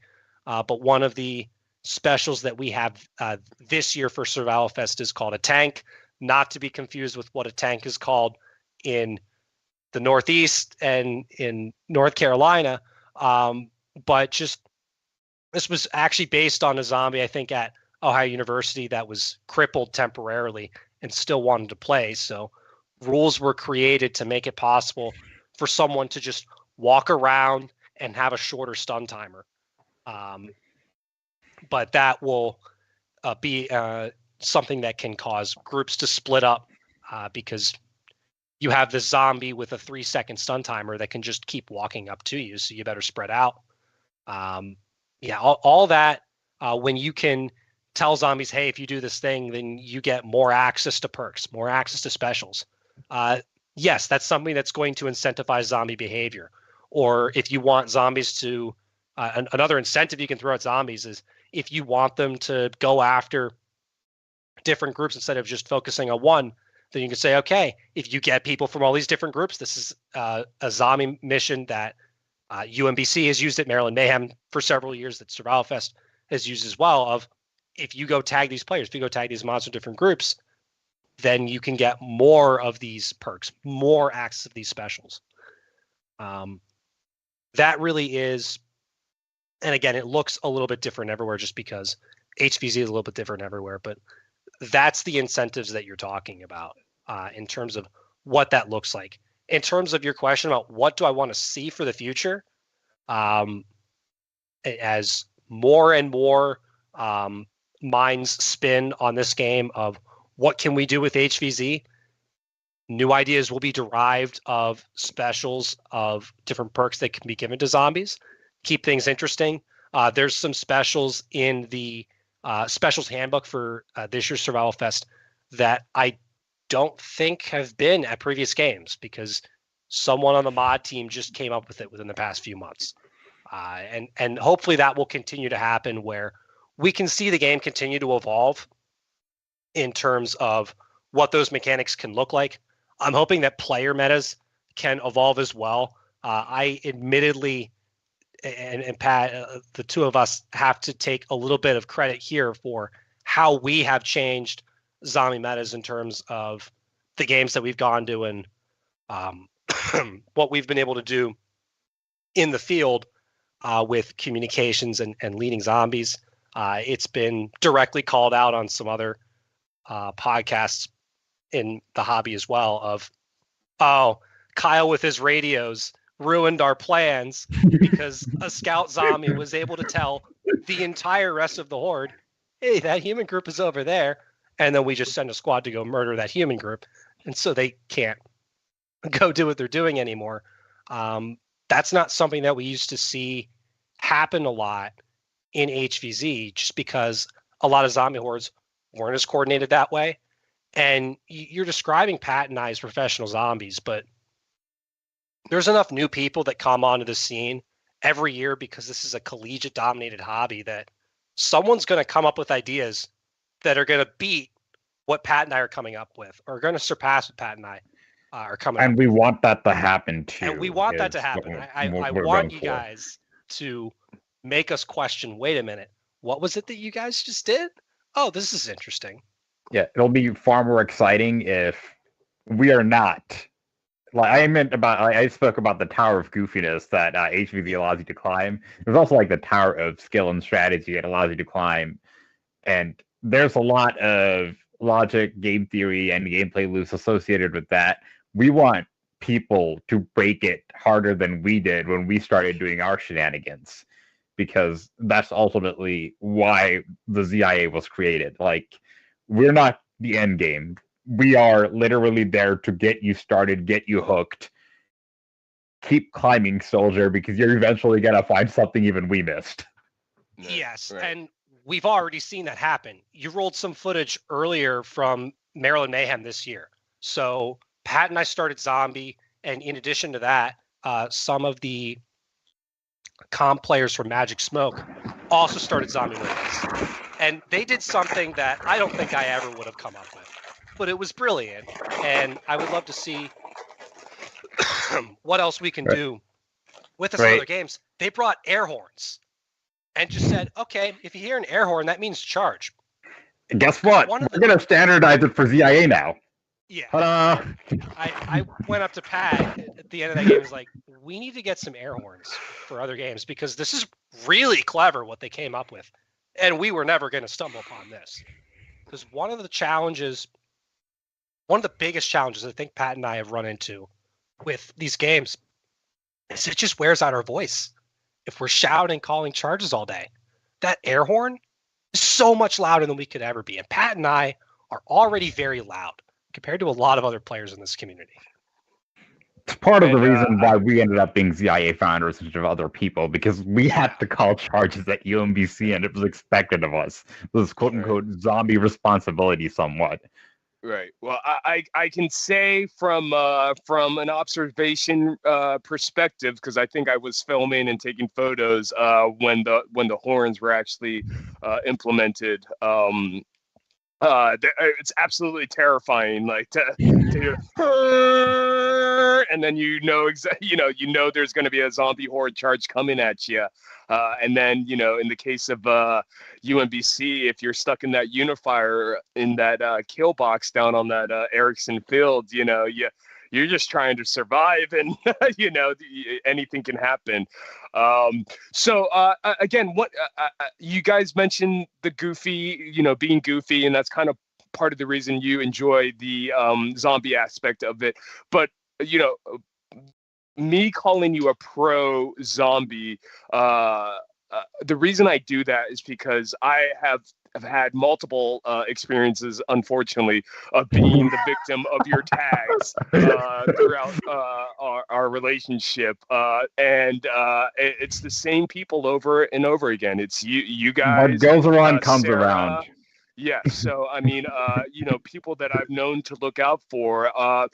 What are some tips and strategies? Because again, you go to some of these events and running into a group of 20 momentums firing on you isn't as conducive as maybe like standing behind a zombie, getting into that crowd after they're all taken out. Then you go ahead and take, what are some tips, tricks, some things as a zombie player that you have found to be effective and that you could recommend other people to try out? And also, I want to know down in the chat, if you, what are the reasons that you would not start as a zombie? And if you would, what are some of the reasons that you would start out as a zombie? I think we need to start promoting this culture of wanting to start out as a zombie and challenging ourselves. And I think there's just a hang up of not wanting to, not be able to play with a blaster or whatever. But I'm just kind of curious, if you would be a zombie, starting zombie, what's your reason? And what would your reason be for not wanting to be a starting zombie? And let's see if we can change that. Don't be scared. Go ahead and drop that down in the live chat. But yeah, what are some of your what are some of your tactics, approaches to playing zombie actually? Something that comes to mind, and feel free to tack on in this, Pat, obviously. One of the terms I've heard before from sports is eye violations. One of the things that you want to be able to capitalize on in a competitive sport is when players on the opposing team are not looking in the correct place. That is going to give you the best opportunity to do whatever it is that you're trying to do to get past them or get whatever it is you're trying to get on them while they're not paying attention. And this is valid in almost every sport. This is also valid in HVZ. And because humans get scared a lot more easily than zombies, you can take advantage of that and get them to put their eyes in the wrong place. Blaster technology has exploded, as we've already talked about. But something that hasn't changed, blasters point in one direction. Eyes point in one direction. The zombie that you don't see behind you, you cannot stun them because you don't know they're there and you don't have a way of stunning them. If you can be that zombie, you're going to get more tags than if you're running into a line of 20 momentums. Now, both of those zombies have to work together because one zombie is creating essentially a distraction for the other zombie. That can happen all the time. And again, it's a group effort in that regard. Something to remember as a zombie, and once I say this preface note, a lot of you are already know what I'm going to say, Pat included. I will preface this with, I do not condone acts of terrorism. Pat already knows what I'm going to say. Kyle's Irish and I'm Catholic. We know what he's about to say. Yes. So for those of you who are interested enough in 70s and 80s-ish history, you might be familiar with the Brighton hotel bombing that happened in Brighton, England, if I remember correctly. It was an attempt from the IRA to assassinate Margaret Thatcher when she was the Prime Minister of the United Kingdom. They failed to assassinate Margaret Thatcher, and they released a statement after this attempt, which involved blowing up a hotel, that you were lucky today, but you must be lucky every time. We only have to be lucky once, and we'll do this again. Why I bring that up, this is kind of leaked into zombie culture at UMBC. And again, I do not condone acts of terrorism. Please do not support acts of terrorism. But this is leaked into zombie morale of the humans have to get lucky in every encounter. You only have to get lucky once. You're back after every stun timer. They get tagged once and that's it. So you get a charge in and you get stunned. Okay. You're probably back in 1 or 2 minutes. Big deal. Eventually you will break through. Eventually they will run out of ammo. Eventually their eyes will be in the wrong place and you'll get a tag, or someone else in the horde will get a tag, which is just as much of an accomplishment as when you get a tag. Keep all that in mind as a zombie. Yeah, I think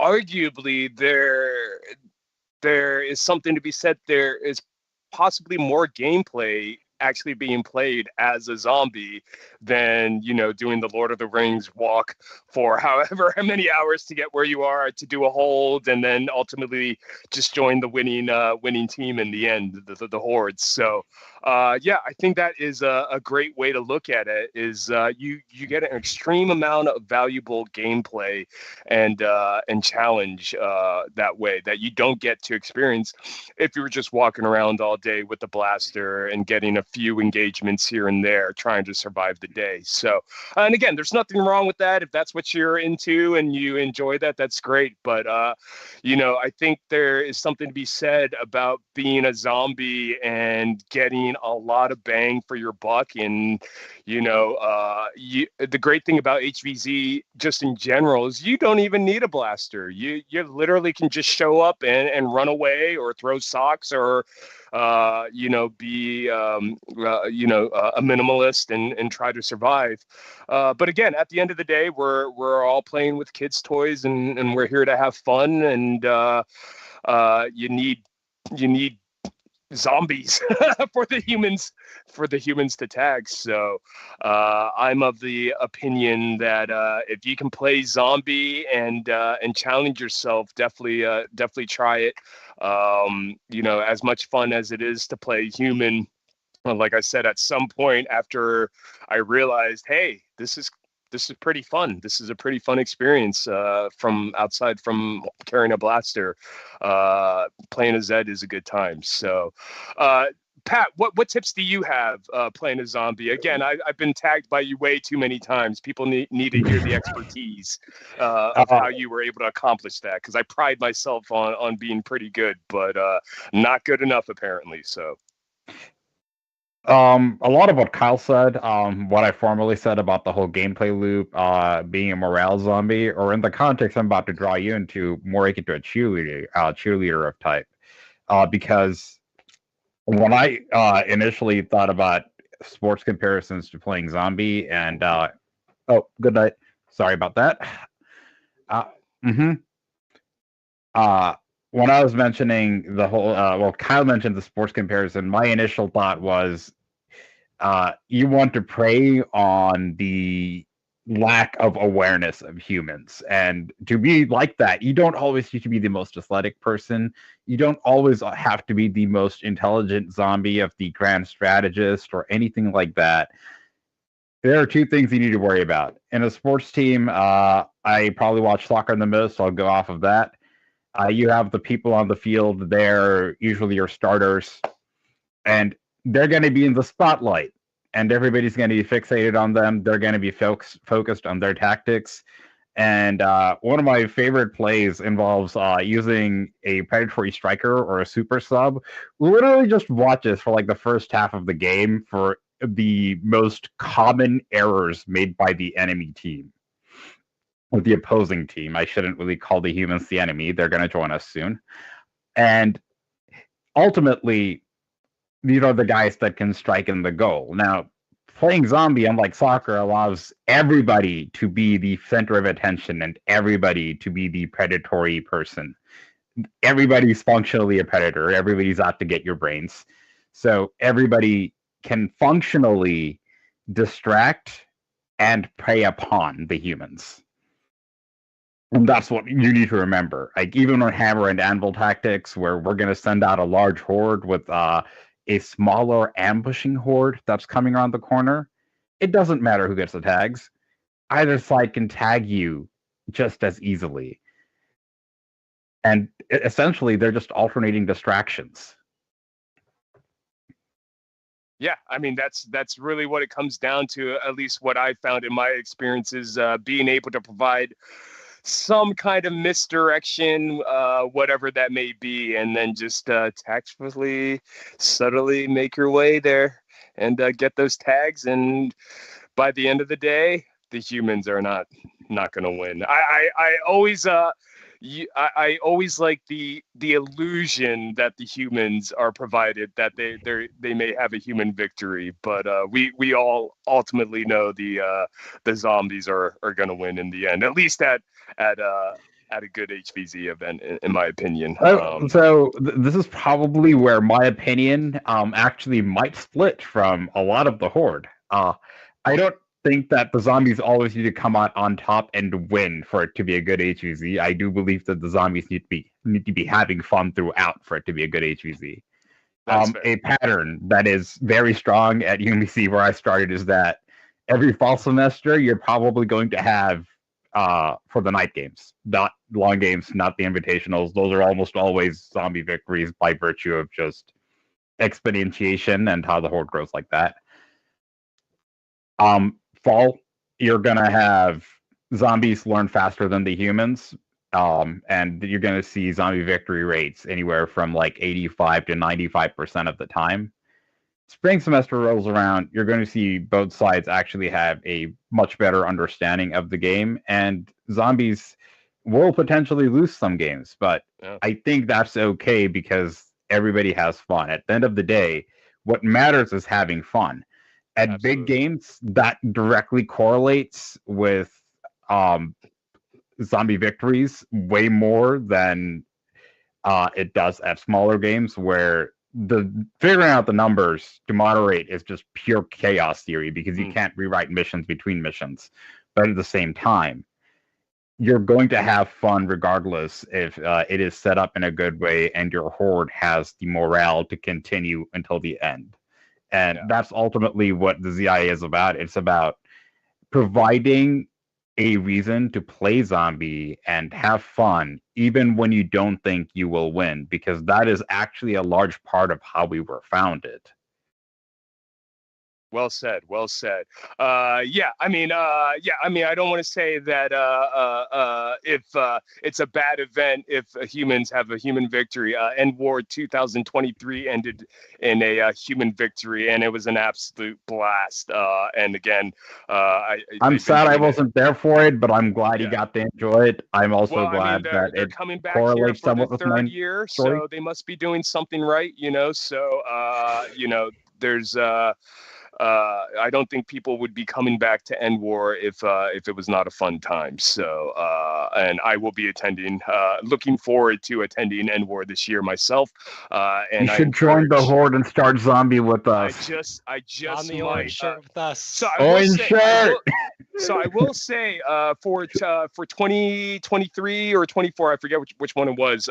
We needed a troll squad for our first mission, and I did end up starting out as a starting zombie, but I had a little zombie remorse. I've been meaning to post this, but I took out I chain killed like 5 people in the first mission, and just after like I had done it, I had just thought in my head, why did I do that? I went way too hard. Never again will I tag anyone out on the first mission. Like I said, if I showed up to an HVZ and I got tagged out in the first mission, I'd be super salty. And I just remember that. I'm going to post the video.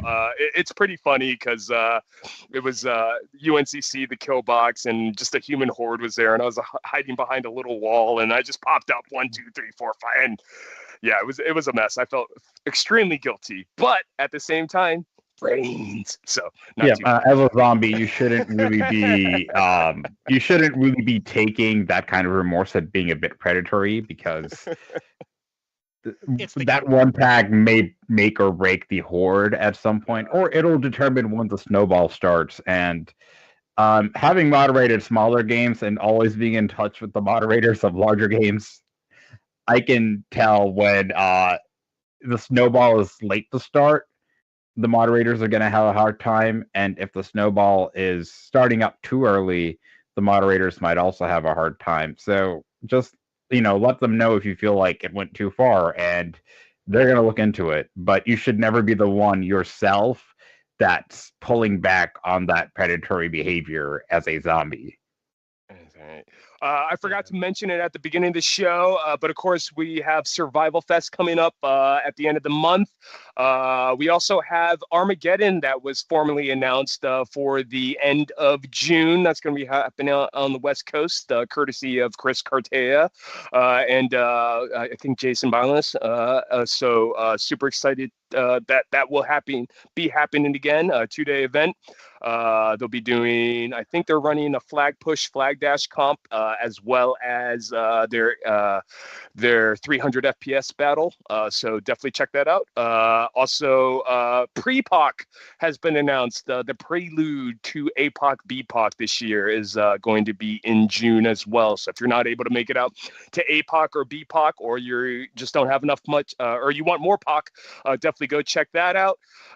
Let's see. I know Ragnarok is still confirmed, I think, for the end of October. I'm not sure if Mutation Madness has been confirmed or is back this year, but usually that is in October as well. We were just talking about it. End War will be in the middle of July. We'll be there along with the Boomstick Mods and the Maryland Foam Alliance. I also am going to be competing. Yay! Got invited to compete, so looking forward to that. But yeah, that'll be happening in June, so recommend that. And APOC BPOC will be happening the second week of August. So they moved their date. I think maybe it's the third weekend now. So not sure, but regardless, it's in August. APOC BPOC, so check that out. I'm sure I'm missing some other events. If I'm missing anything, just go ahead and send a friendly reminder down in the chat. Again, if you have not done so already, please give us a thumbs up, a like, subscribe if you have not done so already. And we are way past our time that we normally do, which happens when we have good people on, which is not a bad problem to have. But let's wrap this up. Again, what is the Z.I.A.? What's the main mission? What's the main goal? Goal of the Z.I.A., I would summarize it down to the picture you took of me at my booth for last Survival Fest. At the bottom of the page, it said, "We're here to maximize the fun timer." We want to make the game fun for not just ourselves, but for other players, taking it mainly from the zombie perspective, but not necessarily exclusively just being fun for zombies. It's got to be fun for everybody. Doing that through advancing player metas, through keeping zombies as a strong unit, keeping zombie culture preserved, a healthy player culture preserved, keeping zombie morale up. Yeah, Pat, I don't know if you want to add on to that basic summary. Like I said, I like being the morale zombie, and that's what I often do. It is for the sake of the fun timer. So long as the fun timer isn't actually a timer; it's a measure of whether or not you're having fun. Just so you know, just so if that question is ever asked by somebody that is not me, not Kyle, or another Marylander, that's what they're asking about. It's whether or not you can expect to have fun. Yeah. And you can give any number of answers to that, but the most appropriate answer is just whatever excites people, because then they're having fun. Awesome. Yeah, and we try to keep our Discord server as an information hub of things going on within HVZ, including information on upcoming events. If you are not already on our Discord server, I keep an invite link in the bio of my Discord profile. So if you share any server with me, which if you're involved in HVZ probably means you do, then you can access it through that way. We could probably drop a invite link to that in the chat of this episode, actually. I'll go ahead and do that while you wrap things up. Yeah. So and again, Survival Fest is coming up. Where can people get more information for Survival Fest? Go to our website, hvzsurvivalfest.com, and you can find all the information that you need from there, including a link to our Discord server, which would be directly what I would consider to be the best resource, not only to get direct information about the game, but also to chat with other players and mods about the game, about things coming up. We've got some lore drops that will be happening in the coming days between now and the event. First one, I believe, is supposed to drop on our Discord server and other social medias at 10 p.m. tonight, which I just looked at my clock, is in about now minutes. Perfect timing. Perfect timing. You should go check that out. Awesome. Well, yeah, absolutely. Like Kyle was saying, for more information regarding Survival Fest, check out the website. It'll lead you to the Discord. Discord's a lot of fun, a lot of good chats in there, so highly recommend it. I'll be sharing some photos and videos from last year's Better Late Than Never series, Survival Fest. And of course, you can find that on the Discords and socials as I release those as well.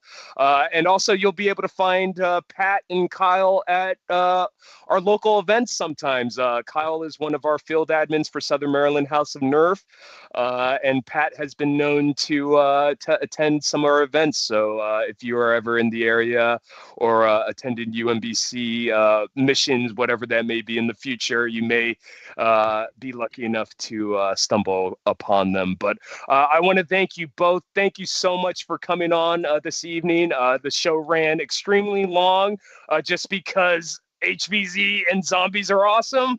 Hashtag brains. Hashtag one. Zombie Lives Matter. Never Yes, forget. zombies lives matter. So I appreciate everyone joining us this evening. We will be back in a couple weeks. I have a long list of people I want to get on here. We have Foam Mando, Andy Works, Donut Cat, Not Enough Nerf. I mean, the list goes on. So looking forward to the rest of the season. I will make announcement of who we have on. But next week we'll be back Wednesday, 8 p.m. with our good friends Captain Xavier and Al the Geek for another episode of Get Off My Lawn. So make sure you call in for that. It's always a fun time. Yeah, I will be at Survival Fest coming up at the end of the month. And if you're attending, looking forward to seeing you there. Come up, say hi, and really looking forward to it. And appreciate everyone joining us this evening. And we will see you in a couple of weeks. And don't forget to dart sweep. Have a good one, guys. Yep. See ya.